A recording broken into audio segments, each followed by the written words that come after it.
Hey guys, welcome to the video. Today we're doing another electric bike review. This is the ENGWE N1 AIR, a pretty horrendous name if you ask me, and not very easy to remember. It only took me about 10 takes to say that properly. Um, so the main selling point of this bike is its carbon fiber frame, so it's very lightweight. Interestingly, this is about half the weight as the Engine X that I recently reviewed, which is pretty unusual for an electric bike. And it also has a pretty reasonable price tag for that functionality as well. But I do think they have cut back in some areas, which I will talk about a bit more in the video. But that lightweight definitely makes the bike more convenient for a lot of situations. It's a lot easier to lift up. I can easily lift it with one arm if I need to. And it's quite a nice change from the other ENGWE bikes that I've reviewed because they're generally very bulky and heavy. This does have very slim tires, again, which does make the ride comfort a little bit uncomfortable depending on the situations you're going to be riding this in. It does have a rear hub motor. There's no mid-drive, unfortunately. And it does have a torque sensor though, so you do get that smooth power as you're riding and cycling along. They claim it has 60 miles of range on pedal assist 1. I highly doubt that. It's probably going to be more like 30 miles or somewhere around that for how most people will be riding this bike.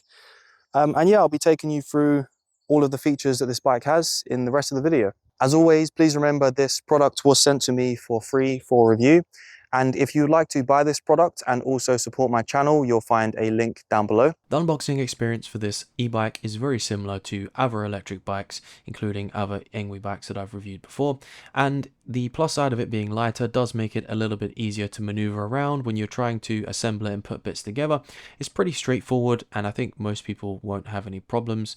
It does come with a manual showing you what you need to do, and you should be able to get it done pretty quickly in half an hour to an hour. As we mentioned earlier, this bike has a carbon fiber frame. It has a 250 watt rear hub motor. It's got a torque sensor, a 7-speed Shimano gear system, mechanical disc brakes, a 36 volt 10 amp hour Samsung battery, top speed of 15 miles an hour, and a claimed range of 60 miles, which I doubt you actually get.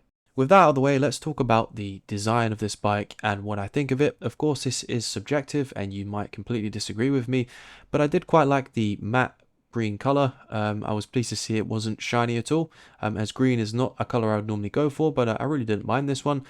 I do think this has more of an old style bike look to it, if that makes sense. I remember my dad saw it and he said the same thing, that it kind of looked a little bit weird in terms of having a modern looking frame, but the tires maybe looked a little bit more dated, and I kind of got what he meant, but I don't think the bike looks bad by any means. I think you will definitely blend in a bit more if you want a bike that doesn't look like an electric bike and just doesn't look weird and strange with big tires and a big bulky frame. So from that sense, I think this is probably going to be a good seller for ENGWE, as it doesn't stand out too much.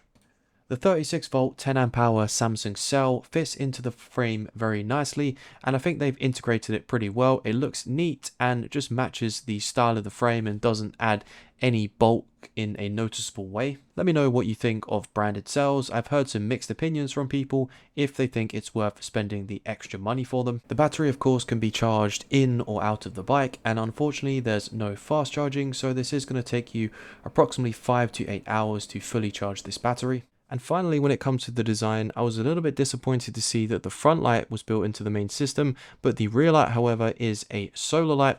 Let me know down below what your thoughts are on this. Do you think it's a big deal? This bike comes with a pretty standard controller. The interface looks a little bit more modern than some of the ones ENGWE have used on their bikes before. This does come with app support, which I will be showing you, so you've got an extra bonus there. And you've also got a walk assist mode, which you can hold to slowly push the bike forwards. Seems like a bit of a waste of time if you ask me, but there doesn't seem to be a way to unlock this bike, or at least from what I've seen so far. So unfortunately, it's limited to 15 miles per hour. And I think that could be a downside for a lot of people. If I find a way to unlock it, I'll pin a comment down below for you. Okay, so I'm now recording on my action camera because I need to use my smartphone to demonstrate the app to you. So hopefully the video quality and the audio quality is not too bad. So this is one of the first ENGWE bikes I've used that has come with app support, which I've been asking for in my previous videos. So I'm really happy to see it, and it does make the product feel that bit more premium. So let's go through some of the features that it has. Firstly, you can lock the bike, which I'm going to do now.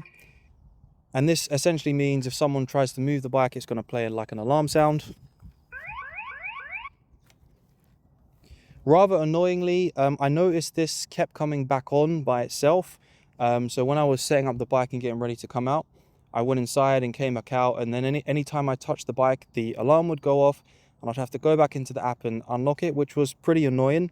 There is a feature that suggests that when you come back into range, you'll unlock the bike, but for me, that didn't really seem to work. You do have an option to turn your lights on and off via the app as well. You can change the pedal assist mode, which you'll see update on the controller as you're doing it. And you even have some stats here on how long you've been riding for. There's also, interestingly, an option to find your bike. Now, what's quite surprising about this feature is often GPS location of a product like this would be something you would normally have to pay for. So I'm not really sure exactly how ENGWE are doing this. If you have to be within a certain range, I'm not sure. But I do know your smartphone connects to the bike via Bluetooth when you're in close range. How this works when you're outside that range, I'm not really sure. So I need to get confirmation on that. And you also have another option which lets you kind of ring this constant bell on the bike. So I'll do that now.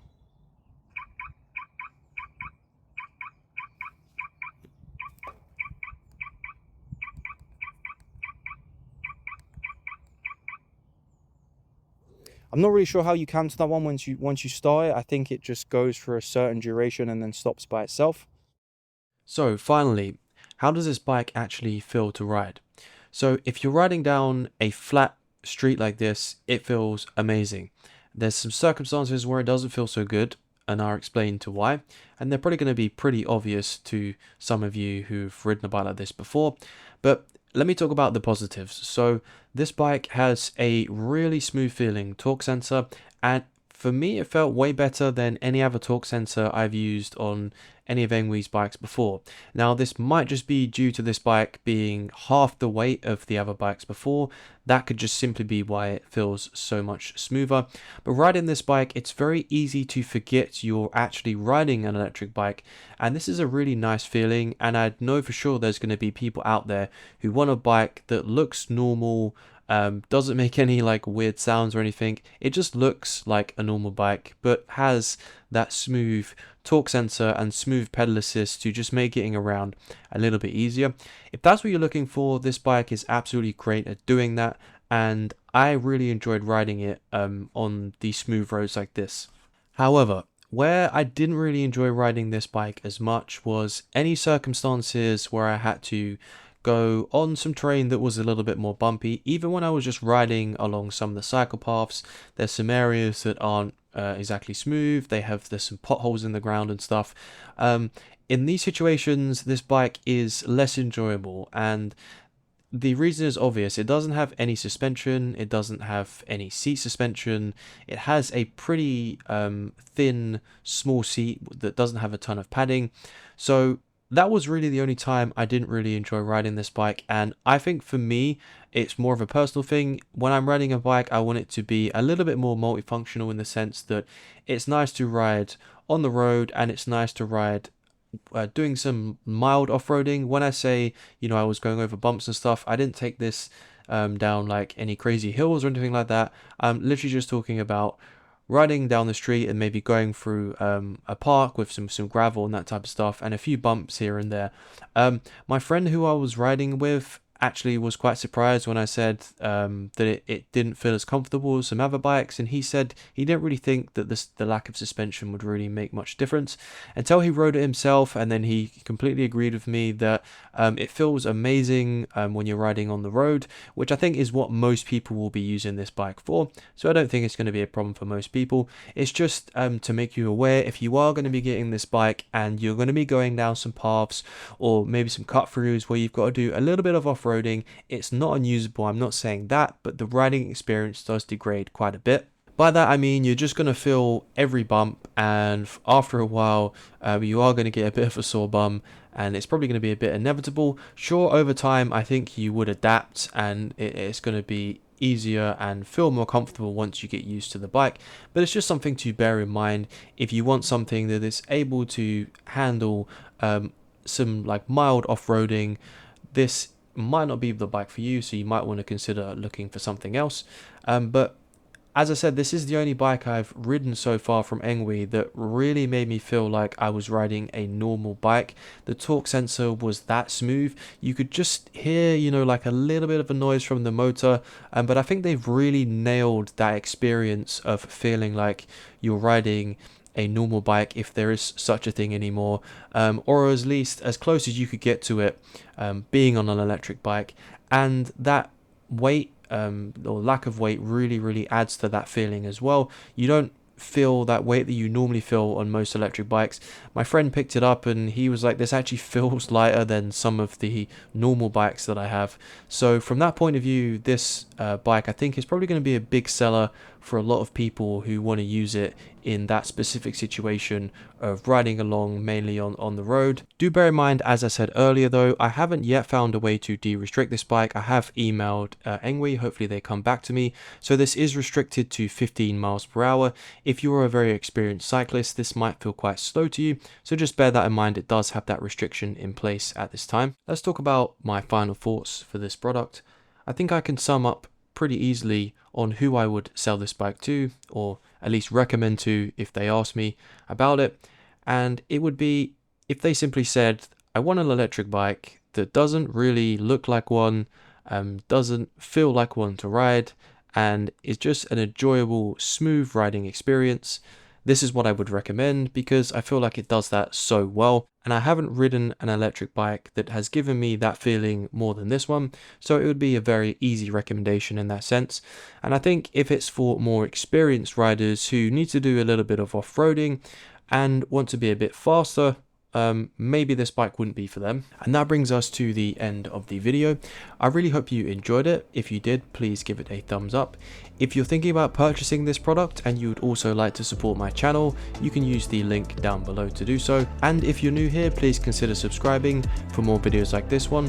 And of course, I will see you in the next one.